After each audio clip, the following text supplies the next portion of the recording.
துடியலூரில் Sri Radhe Krishna Seva committee மற்றும் தமிழ்நாடு பிராமணர் சங்கம் சார்பில் 17வது ஆண்டு ஸ்ரீ ராதா கல்யாண மகோத்சவம் விமர்சையாக நடைபெற்றது.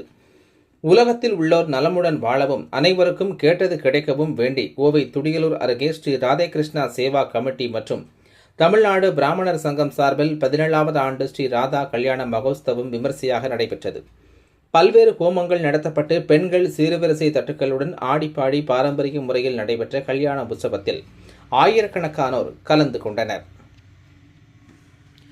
கோவை ஸ்ரீ ராதே கிருஷ்ணா சேவா கமிட்டி மற்றும் தமிழ்நாடு பிராமணர் சங்கம் சார்பில் ஆண்டுதோறும் உலகத்தில் உள்ளோர் நலமுடன் வாழவும் அனைவருக்கும் கேட்டது கிடைக்கவும் வேண்டி கோவையில் ஸ்ரீ ராதா கல்யாண மகோத்சவத்தை நடத்தி வருகின்றனர்.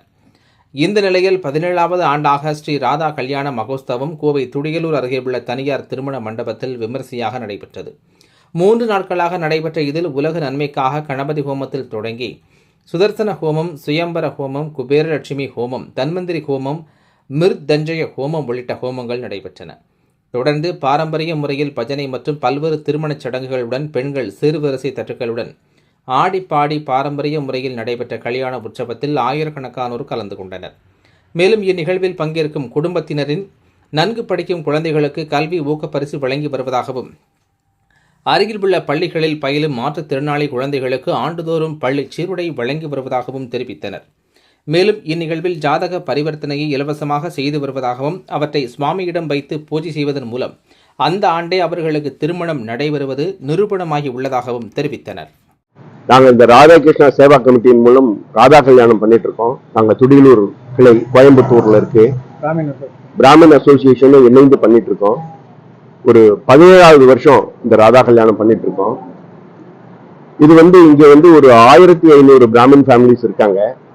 இந்த பிராமின் ஃபேமிலிஸ் கிட்டத்தட்ட ஒரு 5000 ஃபேமிலிஸ் எல்லாரும் சேர்ந்து இந்த ஒரு நிகழ்ச்சியை வெற்றிகரமாக இந்த 17வது வருஷம் நடத்துறோம். இதனுடைய சிறப்பு என்னன்னா, உலகத்துல எல்லாரும் சந்தோஷமா இருக்கணும், எல்லாருக்கும் கேட்டதெல்லாம் கிடைக்கணும் அப்படிங்கிற ஒரே நோக்கம் தான் எங்களுக்கு. உலகம் நல்லா இருக்கணும், அவ்வளவுதான் எங்களுடைய நோக்கம். ஒண்ணுதான். நாங்க குழந்தைகளுடைய படிப்பு, அவங்க நல்லா படிச்சு பிற்காலத்துல மிகப்பெரிய பொறுப்புக்கு வரணும்னு வேண்டித்தான் நாங்க என்ன பண்றோம்னா, ஒவ்வொரு வருஷமும் இங்க உள்ள குழந்தைகள் நல்ல மார்க் வாங்குற குழந்தைகளுக்கு 90-95% வாங்குற குழந்தைகளுக்கு ஊக்கப்படுத்துறோம். அப்புறம் வித்யா விகாஷினி ஸ்கூல்னு ஒண்ணு இருக்கு, அங்க டிசேபிள்டு குழந்தைகள் இருக்காங்க. அந்த குழந்தைகளுக்கு ஒவ்வொரு வருஷம் நாங்க ட்ரெஸ் வாங்கி கொடுக்குறோம். இந்த ஜாதக பரிவர்த்தனை இலவசமா தான் பண்றோம். நாங்க இங்க உள்ள குழந்தைகளுக்கு எவ்வளவு சீக்கிரம் திருமணம் ஆகணுமோ அந்த திருமணத்துக்காக ஜாதக பரிவர்த்தனை பண்ணி இங்க அந்த ஜாதகத்தை சுவாமியினுடைய இதை வச்சு பூஜை பண்றோம். ஸோ அதனால அந்த வருஷமே அந்த குழந்தைகளுக்கு கல்யாணமானது நிரூபணமா இருக்கு. நாங்க இது வரைக்கும் 17 வருஷம் பாக்குறோம். 17 வருஷமும் கல்யாணம் ஆகாத குழந்தைகள் இங்க வந்தா கண்டிப்பாக கல்யாணம் ஆயிருக்குங்கிறது இது திண்ணம். எங்களுடைய சுயம்பர ஹோமம் நடத்துறோம், குபேர லட்சுமி ஹோமம் நடத்துறோம், தன்வந்திரி ஹோமம் நடத்துறோம், அப்புறம் மிருத்யுஞ்சய ஹோமம் நடத்துறோம். ஒரு லோகக்ஷேமத்துக்காக ஹோமங்கள் நடத்துறோம்.